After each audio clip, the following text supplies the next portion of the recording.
Grapevine members. My name's Passey and I'm a wedding and event florist based in the Cotswolds. My business is called Corky and Prints. Over the next 10 minutes, I'm going to take you through a quick tutorial on how to make your own stunning floral Christmas centrepiece for your Christmas table or sideboard.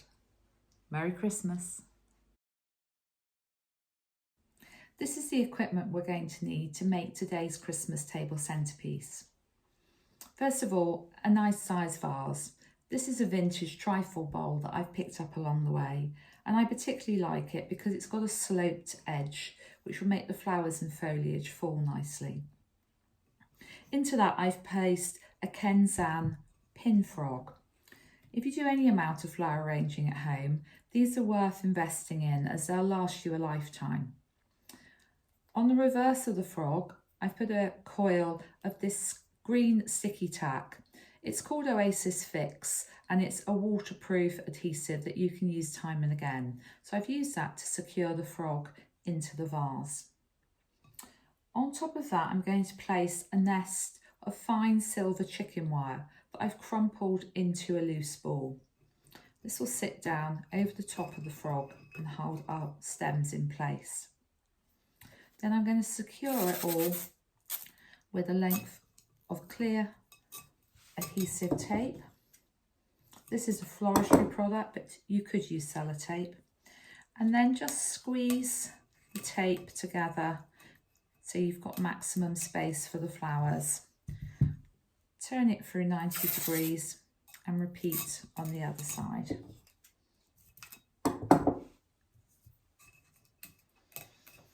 Then simply top up the bowl about 1/2 to 2/3 full of clean cold tap water. Grab your secateurs and we're ready to start. So let's take a look at the flowers we'll be using to make today's design. First of all, a beautiful red rose as our focal flower. Then a few of my favourite winter blooms. This is a ranunculus. And then the Christmas rose or hellebore in a lovely dark pink. Then I'm adding to this with some flowers that bring lime. So a seasonal red berry and a lovely arching stem of campanula or Canterbury bells. For some depth, a white spray rose and some dainty astrantia. And finally, to add a little texture, this protea and a pop of white lisianthus. For foliage, I've looked around the garden and chosen this lovely winter flowering shrub called Abelia grandifloria. It's a green leaf with a little burgundy tinge. It smells sweet too. And then finally, a few sprigs of Gunnii eucalyptus.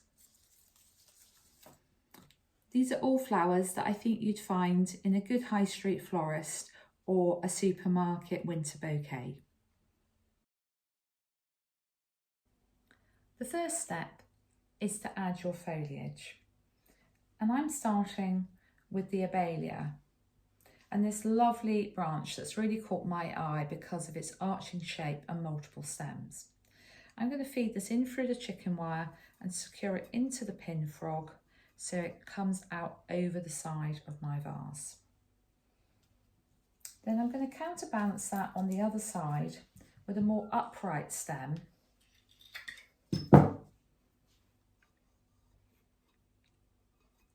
so that I'm forming a gentle crescent of the flowers. At this stage, don't overload your bowl with foliage. You do want room for all the blooms.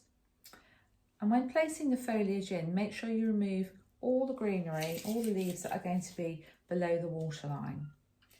Give it a sharp diagonal cut, and my third piece I'm going to place so it's coming forward here. Continue adding the foliage until you've got a loose outline that you're happy with. So I've finished adding the foliage for now. just some low groups of eucalyptus and some taller stems of the Abelia. So now to move on to the focal flower, I'm starting with the red rose. What you're going to want to do is remove any leaves and fronds. Rose leaves are not that pretty. And remove any guard petals. So these are the outermost petals that you'll see on the rose. They're nature's packaging and they've done their job. So I just gently ease them off at the base, just so all we see now is the beautiful rose itself. I'm going to add the roses in two groups, a group of 3 in this section of the design and a group of 2 on the other side.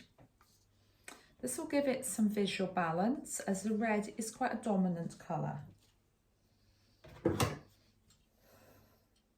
So measure visually where you're going to place your flowers, cut and then secure them on the stem. I'm keeping these roses quite low to the edge of the bowl as I have other shapes that I want to use higher up. This second stem, I'm placing it lower and just behind the first one, really mimicking how flowers grow in nature.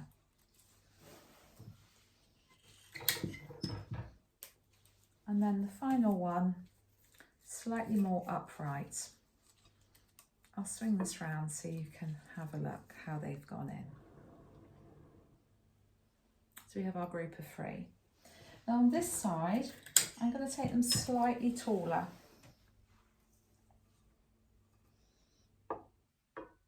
And then the next one in next to it, and again slightly lower down.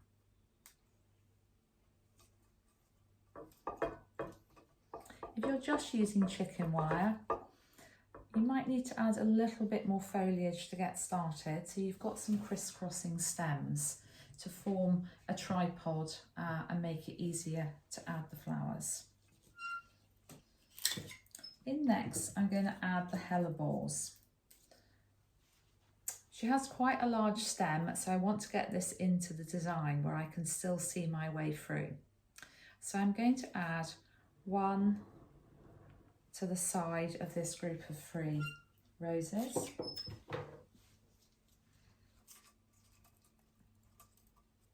Taking your time so you get a nice placement. Because whilst you can move things, ultimately you want to be getting them roughly in the right position from the outset. So I've got a little group of hellebores here, and on this side I'm going to add some more. Having added the hellebores in 2 groups either side of the roses, I'm now turning my attention through the centre of the design, and I'm going to use some of the cluster shaped flowers to create a snaking path from one side to the other. Beginning with these lovely spray roses, which I've cut down quite short. I'm going to use 3 to lead the eye.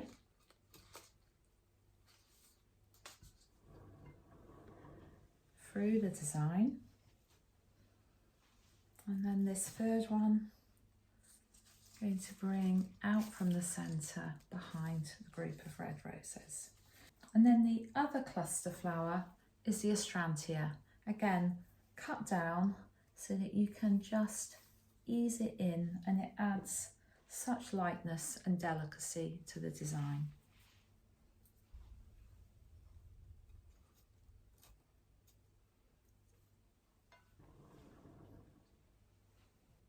My next step is to add the taller line flowers, starting with the red berries. I'm placing this through the astrantia so it comes out and forward from the red roses. The second stem has got a lovely curve on it, and I'm going to take it out through our other group of hellebores. Next, we're going to add the white campanula. The next step is to start adding the smaller flowers, the caps and the lisianthus, close to the rim of the bowl.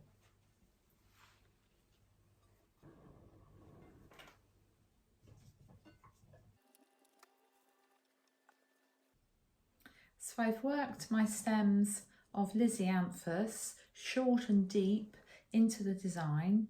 It's both covering the mechanics, the chicken wire and the frog, and also adding some visual depth. Then I've used the textured protea, again low to the rim of the bowl, in under the smoother shapes, and creating a link between the pinks and the reds.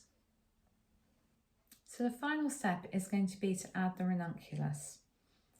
They have quite a thin stem, so they're suitable for adding towards the end of the design, and I really want them to float above the rest of the flowers. If you're using chicken wire, it'll be easier to add them at this stage.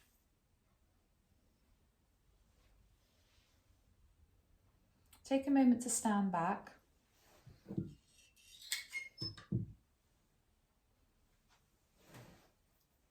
And don't be afraid to take some of these stems really quite tall.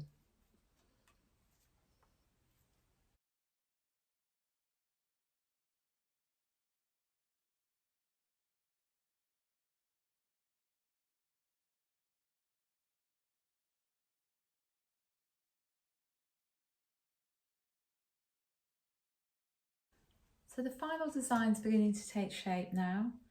We have a high point with the ranunculus, and I've added a third low red berry in the centre.